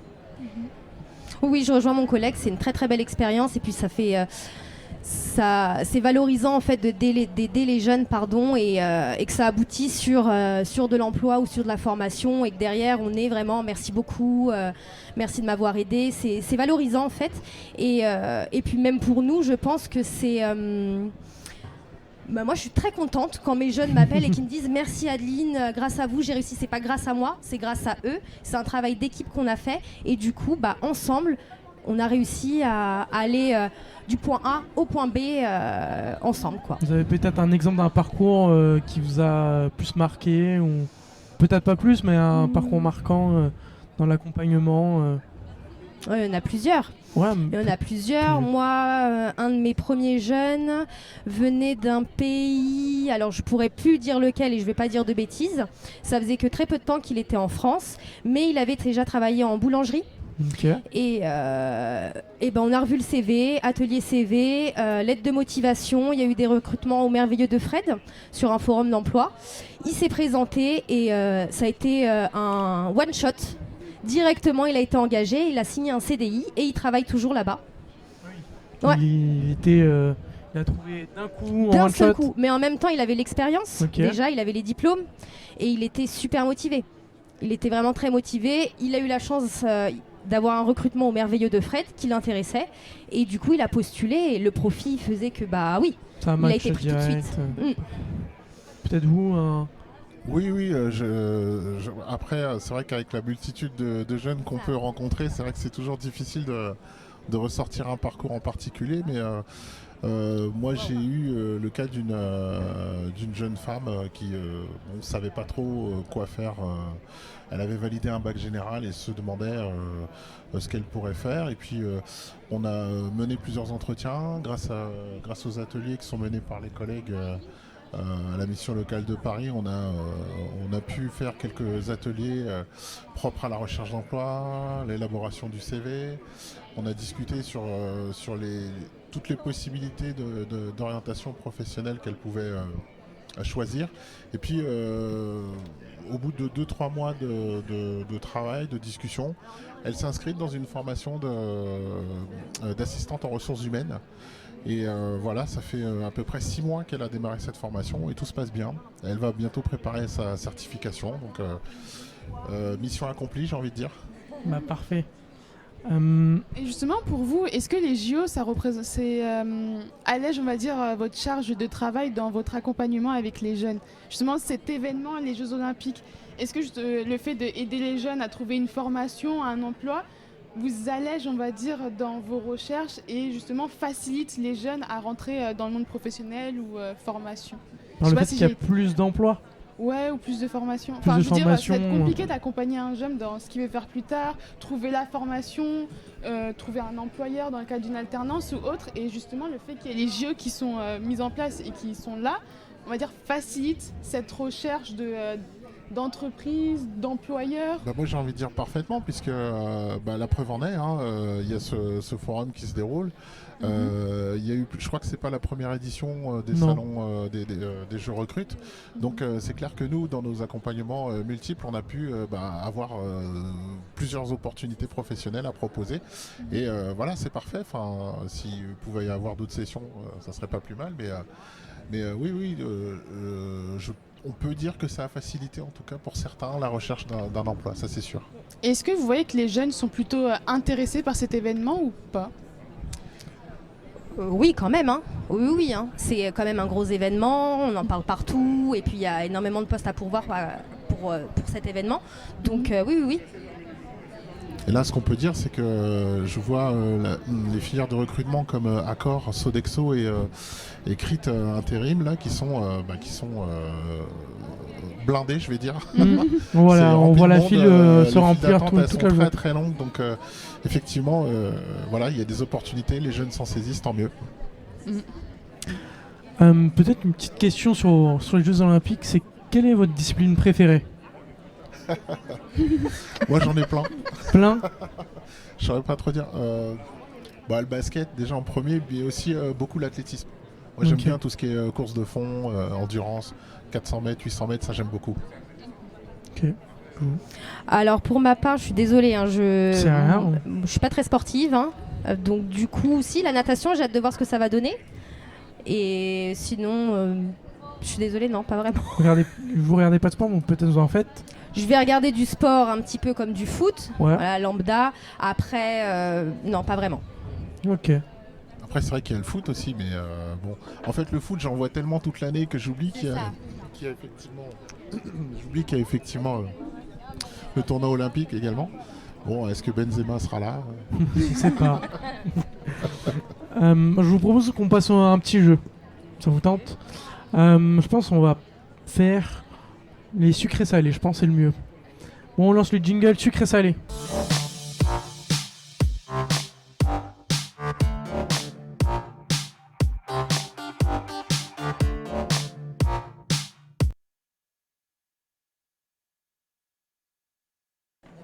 Le jeu. Vous avez pioché dans une question salée, une question sucrée. Les salées, elles sont un peu plus compliquées à répondre, mais ça toujours dans la bonne enfance, c'est sucré ou c'est facile à répondre. Donc peut-être salé ou sucré en premier? Ah, moi sucré. Le sucré. Merci. Alors, dans les jeux, si vous êtes un super-héros, je peux la lire au micro, Pierre? Ah d'accord, ouais. Comme ça sera plus simple. Alors, dans les jeux, si vous êtes un super-héros, quels seraient vos pouvoirs et pourquoi? Alors déjà que je suis pas sportive, quel serait mon pouvoir et pourquoi? Nous on a eu, c'était quoi déjà juste avant? C'est le fait de pouvoir être à 2 endroits en même temps. D'accord. Sympa comme pouvoir. Ouais. Après, comme super pouvoir, je pourrais dire de voler, mais je crois pas que ça rentre en compte dans la question. Bah si, bah si. Si Bah, Ouais, si. bah alors si, ça serait voler dans ce cas-là. Ok. Bah oui, Mais je suis ça pas- pourrait marcher. Pourquoi ça pourrait pas marcher? Ouais. Super pouvoir dans un jeu vidéo, on peut voler dans les jeux vidéo. Non? Bah, je te laisse piocher une sucrée aussi. Ok, ça marche. Oh, j'ai l'impression. Mais non. Oui, ça met la pression. Quoi. La salée, il y aura un peu plus de pression. Je lis? Non, c'est toi qui Si tu veux, comme ça, ce sera plus simple. Quelles sont les compétences que vous aimeriez développer davantage dans votre carrière? Ouais, ça c'est une question. J'ai le droit au super pouvoir ou non? Bah, je dirais. Ouais, je pense que je les ai déjà, hein, les compétences en question. Peut-être Après, les développer encore plus. oui, voilà, ça serait surtout ça, les améliorer, les peaufiner. Peut-être développer une expertise un peu plus aboutie sur les territoires. Et puis aussi être force de proposition pour aider les jeunes à trouver encore plus rapidement leur formation ou trouver encore plus rapidement un emploi. Parce que souvent, c'est ce qu'on observe, hein, les jeunes, ils veulent trouver du boulot assez rapidement. Oui. Bon, je pense qu'on peut passer pour une question un peu plus salée. Un peu plus... Pas besoin... Ça met la pression quand même. Non, Hein. il n'y a pas besoin de me regarder. Je vous jure, ça ira. Moi, je vais pas piocher. Oula.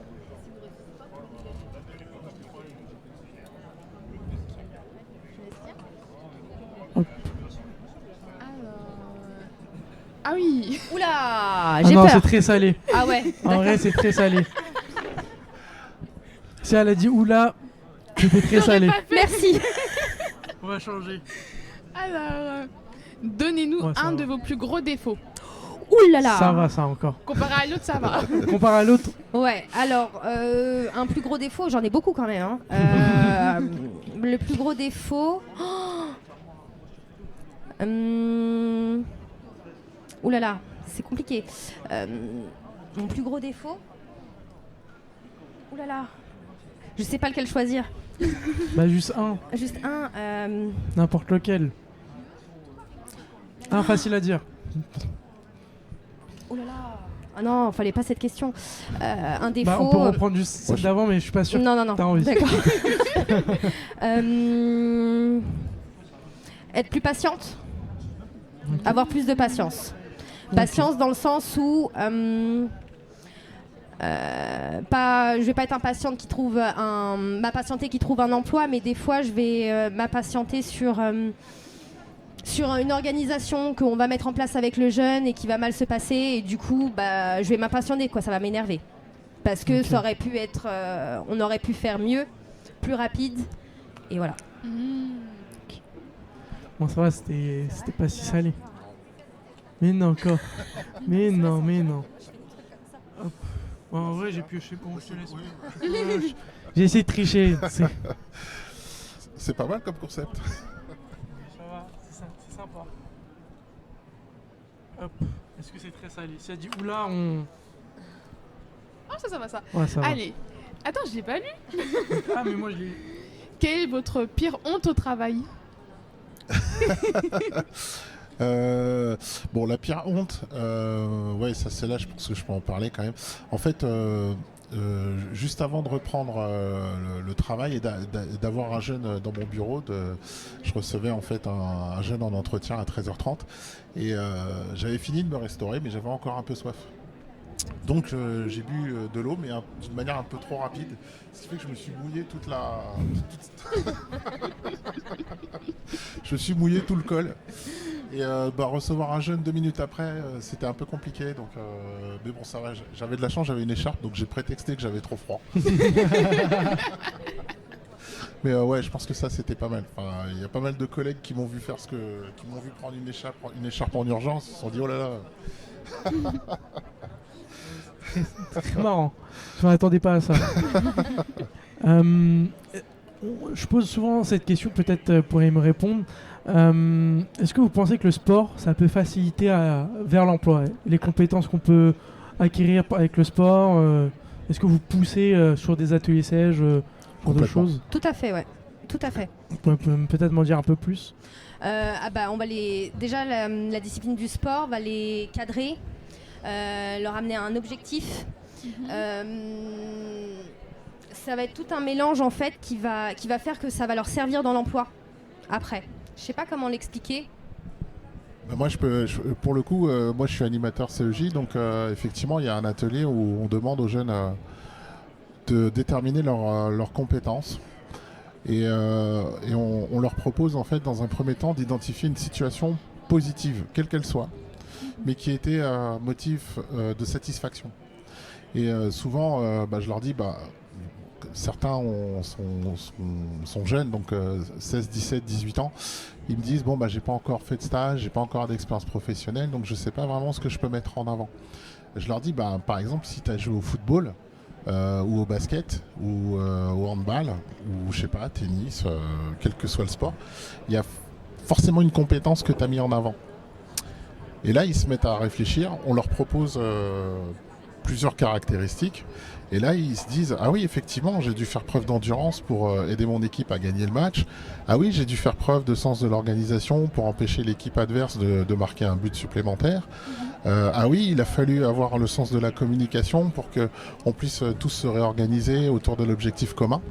Donc, là, pour le coup, je trouve que c'est bien adapté. Le sport, ça permet vraiment de révéler des atouts et des compétences. Du coup, vous les redirigez à la mission locale de Paris. Il y a des ateliers, c'est ça, qui sont proposés. Ah oui, tout à fait. Il y a quoi comme atelier? Il y a de la boxe, il y a du yoga, il y a de la sophrologie, il y a du sport féminin. Alors c'était de la boxe féminine, je crois que c'était aussi. Oui. Il y a différents types de sports comme ça qui sont Moi, j'ai oublié quelqu'un sur le plateau. Il y a Yasmine qui participe à ce genre d'atelier, non? Oui. Il me semble que tu as fait basket, on en a parlé ce matin. Justement, je suis en contrat SEJ.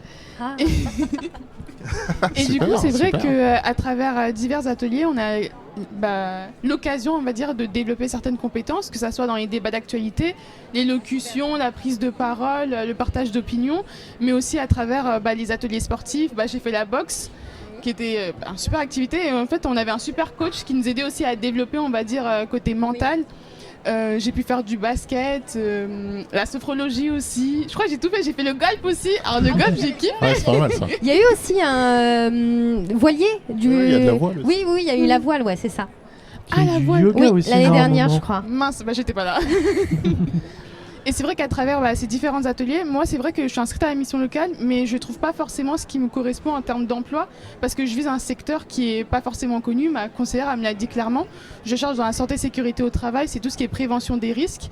Et c'est vrai que c'est pas mis en avant, il n'y a pas de souci, mais c'est vrai qu'à côté, j'arrive quand même à travailler mon développement personnel à travers les ateliers et les projets qui sont mis en avant, que ça soit des courts-métrages ou autres. Et c'est vrai que dans le cadre du contrat SEJ, je trouve ça vachement fantastique. Peut-être faire un peu de pub pour la mission locale. Là, s'il y a un jeune qui nous écoute, comment on pourrait lui donner envie d'aller à la mission locale? Et pourquoi la mission locale, ça peut être un organisme privilégié chez les jeunes? Vas-y. On est proche d'eux déjà, on est présent un petit peu partout sur Paris. On accueille, on a des accueils inconditionnels, donc tu peux venir nous voir à n'importe quel moment de la journée.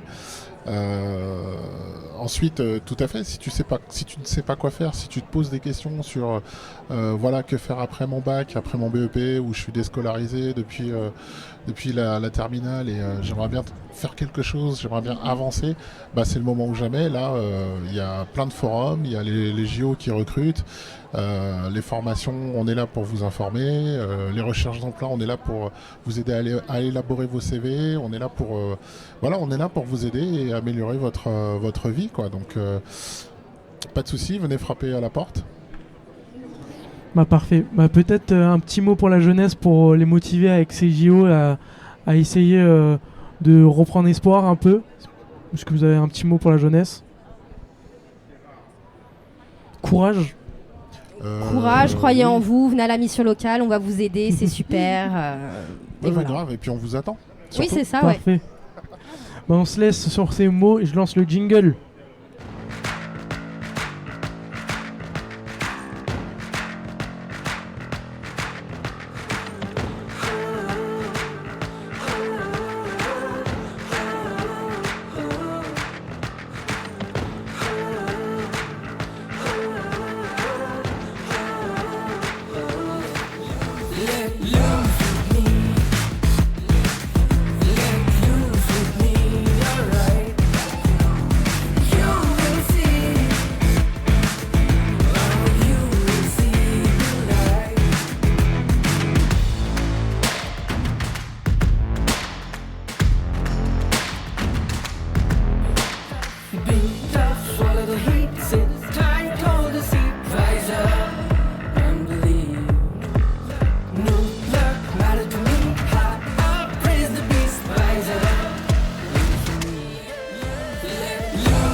Et on se retrouve avec une nouvelle invitée qu'on a déjà eue sur le plateau. Je la laisse quand même se représenter en quelques mots. Bonjour à tous, je suis Séverine Dubosc, je représente la ville de Paris et plus précisément le bureau des partenariats entreprises. Et mon rôle, c'est d'aider des entreprises à recruter pour les Jeux Olympiques et Paralympiques. Peut-être me dire comment vous êtes arrivé ici, comment on arrive à ce poste, un peu votre parcours de vie, peut-être pour inspirer certains jeunes. Ok, alors écoutez, moi j'ai un profond sens du service public et je l'ai eu très très tôt. Donc je me suis orientée vers la fonction publique et vers la ville de Paris il y a déjà quelques années. Je le regrette pas. Tous les jours, comme j'ai coutume de dire, je sais pourquoi je me lève le matin. Voilà, donc j'ai occupé des postes dans le domaine social et aussi dans le domaine des ressources humaines. Et aujourd'hui, c'est une continuité. Je fais toujours des ressources humaines, mais un peu différemment, en aidant des demandeurs d'emploi plutôt éloignés de l'emploi à se former, à faire du sport aussi, on en a beaucoup parlé aujourd'hui, et également à entrer en contact avec des entreprises. Mais je dirais que, pour résumer, c'est vraiment le sens du service public qui m'anime depuis de nombreuses années. T'as une question ? Et justement, dans l'insertion professionnelle, est-ce que vous aidez aussi les jeunes en alternance ou en apprentissage, ou c'est vraiment un emploi typique salarial ? Alors nous, on aide tous les types de demandeurs d'emploi et quel que soit leur âge. D'ailleurs, nous avons un programme qui s'appelle 2024 Paris de l'emploi, qui est ouvert de 16 ans à 65 ans. C'est pour vous dire qu'on couvre quand même très large, parce qu'on sait que l'emploi des jeunes est un sujet, mais l'emploi des seniors l'est tout autant. Et donc nous, on a vraiment voulu ce programme comme le plus ouvert possible, et toute parisienne et parisien demandeur d'emploi en âge de travailler et qui a envie de s'engager vers les métiers des Jeux Olympiques et Paralympiques est bienvenue dans notre programme. Donc les jeunes aussi, bien entendu, l'alternance. L'alternance, c'est une super voie. Ça permet d'acquérir assez vite une expérience professionnelle. Souvent, les jeunes, en tout cas de ce que je reçois comme message de leur part, c'est qu'ils sont confrontés à des entreprises qui leur disent t'as pas d'expérience, il faut bien qu'on vous la donne une première fois.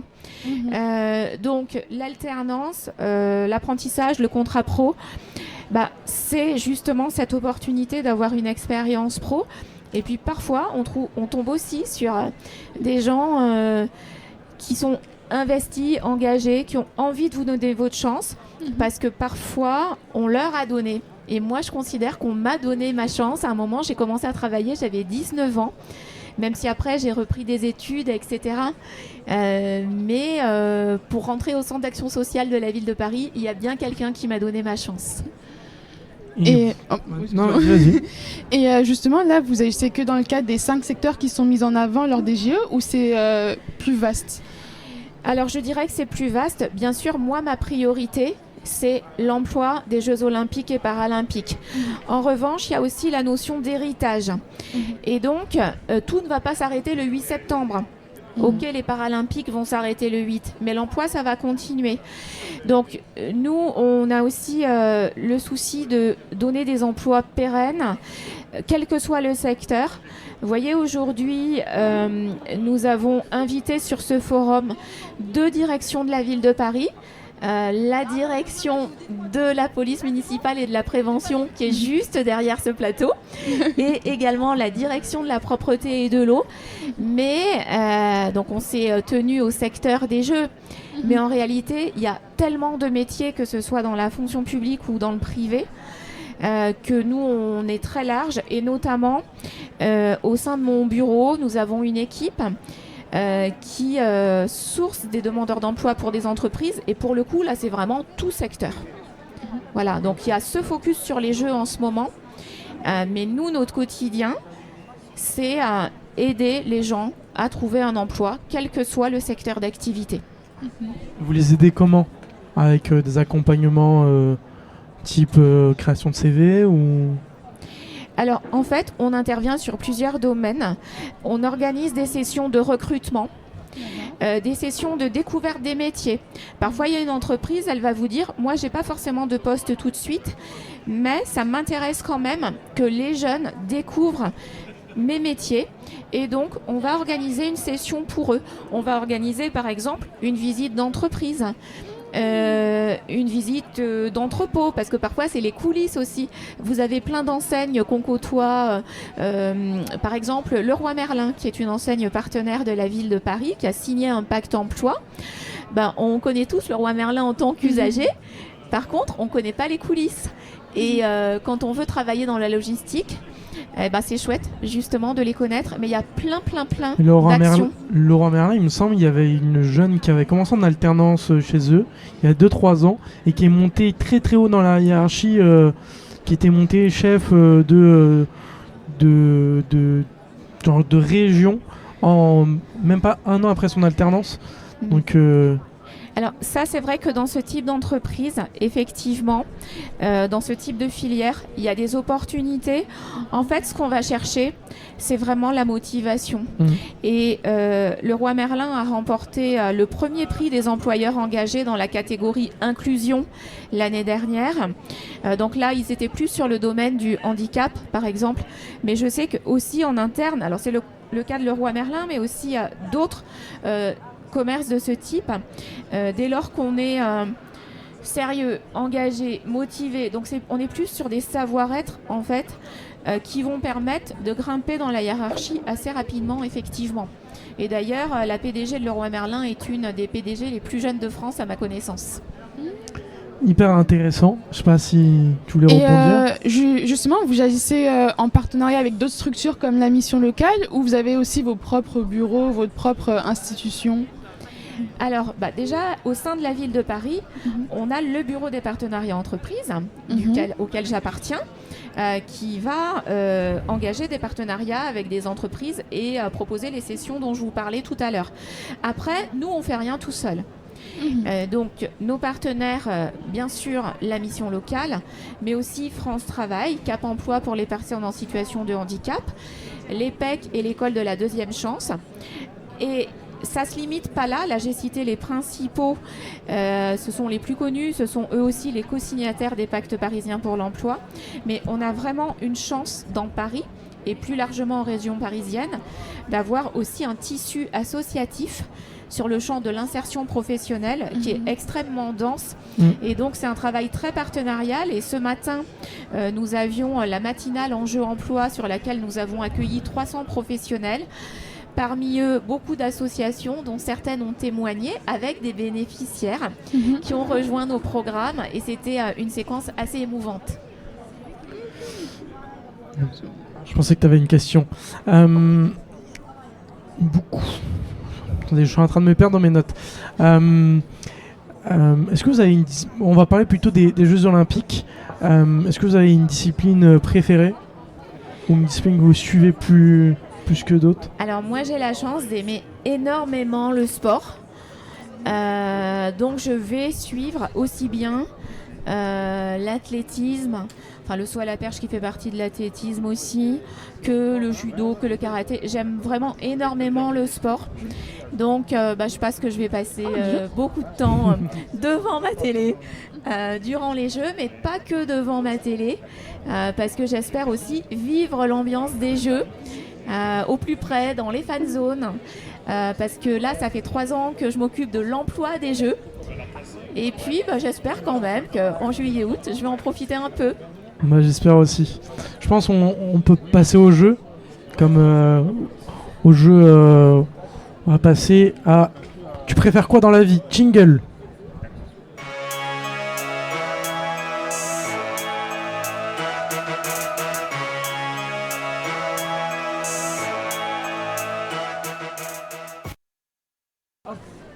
Hop, on se retrouve. Hop.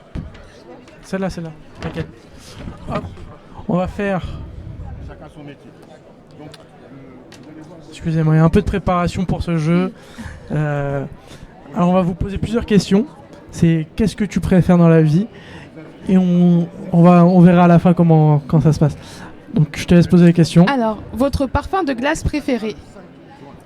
Réglisse. Réglisse? Ah, c'est la première fois que j'entends ça. Et ben voilà. Enfin, il est peu connu mais délicieux, je vous le conseille. Ok. Votre jeu de société préféré?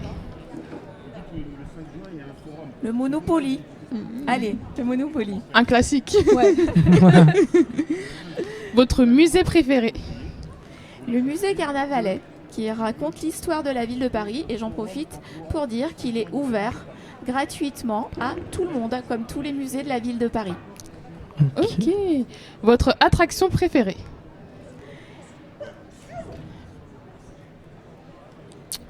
Je sèche. Joker. Les coasters? Je sais pas. Les grandes roues. Ouais, pourquoi Les grandes pas. roues? Allez, les grandes roues. Alors celle-là, elle est pas facile. Votre ligne de métro préférée? Eh bien, je vais dire la mienne, c'est-à-dire la ligne 5. Hein, Très sympa. Ouais, ça va, la ligne 5. Je suis sûre que ça aussi, je suis la première à vous citer la ligne 5 comme étant ma ligne de métro préférée. Je préfère la 7. Mais La 7 C'est la mienne. c'est celle que je prends tous les jours, donc c'est celle que je connais le mieux. Et quoi qu'on en dise, je trouve que le métro dans Paris ne fonctionne pas si mal que ça. Ça dépend. La régie dit la ligne 14, la Bah best. oui. Elle est fermée, la ligne 14. Donc, C'est mieux les lignes automatiques, la 14, la 1, elles sont fiables. Alors, votre quartier préféré? Eh bien, c'est pareil. Je vais faire de la proximité. Je vais dire le mien, c'est-à-dire les Buttes-Chaumont dans le 19e. Et donc, je suis très fière de pouvoir dire que j'aime le 19e. Moi aussi, je suis dans le 19e, j'adore le 19e. Et ben voilà. Moi, je suis à Corentin-Carriot. Le 19e, c'est parfait. Le parc de la Villette, le parc des Buttes-Chaumont. On a les meilleurs parcs dans le 19e. Donc, Et on en a beaucoup. Votre transport préféré? Le bus. Parce que quand je prends le bus, en fait, j'ai l'impression que c'est un luxe. Parce que vous êtes d'accord, pour prendre le bus, il faut du temps. Hein, c'est vrai. Parce qu'en fonction de la circulation à Paris, tout ça. C'est vrai. Donc quand je prends le bus, c'est que j'ai le temps et je suis contente. Donc je dirais le bus. Ok. Alors, votre bijou préféré? Une paire de boucles d'oreilles qui appartenait à une personne qui m'était très chère. Ok, vos boucles d'oreilles sont très jolies. Merci. non, on va passer à tu préfères. Vous préférez le réglisse ou le Monopoly? Le Monopoly. Le Monopoly. Le musée des Carnavallets ou les grandes roues? Ah, le musée de Carnavalet. Ah, ça me semble. La ligne 5 ou le quartier des Buttes-Chaumont? Les Buttes-Chaumont. Ah, qu'est-ce que le bus ou les boucles d'oreilles? Mes petites boucles d'oreilles quand même. Le Monopoly ou le musée Carnavalet? Le Monopoly. Le Monopoly. Le quartier des Buttes-Chaumont ou vos boucles d'oreilles? Mes boucles d'oreilles parce que c'est sentimental. Du coup, le Monopoly ou les boucles d'oreilles? Les boucles d'oreilles parce que c'est sentimental. Est-ce qu'on s'en refait un? On a le temps? Non, on n'a pas le temps. Bah, on se laisse et on fait une... Je laisse l'invité. Est-ce que peut-être vous avez un mot à la fin à dire pour la jeunesse? Peut-être une pub aussi pour vous? En fait, c'est pas très original, mais moi je dis toujours que je fais partie de ceux qui ont déjà un peu fait leur carrière et que l'avenir c'est vous. Je trouve que c'est super ce que vous faites sur ce plateau. Et ça demande des compétences, que c'est un moyen d'en acquérir aussi. Donc bravo à vous. Et moi je vous souhaite de continuer parce que c'est vraiment chouette et ça donne aussi une vraie dynamique sur ce type de forum, de vous avoir avec nous. Bah merci, ça nous fait chaud au cœur. Merci et à vous. Je vais laisser la régie rentrer sur le plateau, j'ai l'impression. Voilà. Ah, on clôture? Bah on clôture avec la régie sur le plateau. Allez, venez. Venez tous. Le ronge et le ronge. Ah ouais, c'est vrai. On est dans le thème. Ah oui, il y a du monde. Hein. Qui veut prendre un mic dans la régie? Bonjour. On fait... Ouais, je crois. Bonjour, bonjour. Bonjour. la régie qui était dans l'ombre depuis le début, qui en profite pour venir. Qu'est-ce que vous avez pensé de cette émission, la régie? Bah, c'était top. C'était magnifique. Ouais, vraiment, c'était intéressant. Ouais. On a appris pas mal de choses. Hein. Ouais. Et on a Juliette qui est avec nous et Delphine aussi. Faites coucou. Elle est revenue sur le plateau. Eh ben, on peut dire que c'était un plateau réussi. Félicitations tout le monde. Merci. Et merci de nous avoir suivis en direct sur La Bonne Idée depuis toute la France. Ouais. Bon, alors, allez Juliette, coupe. Bye. Allez, on fait au revoir à la caméra. Ouais. Bye bye.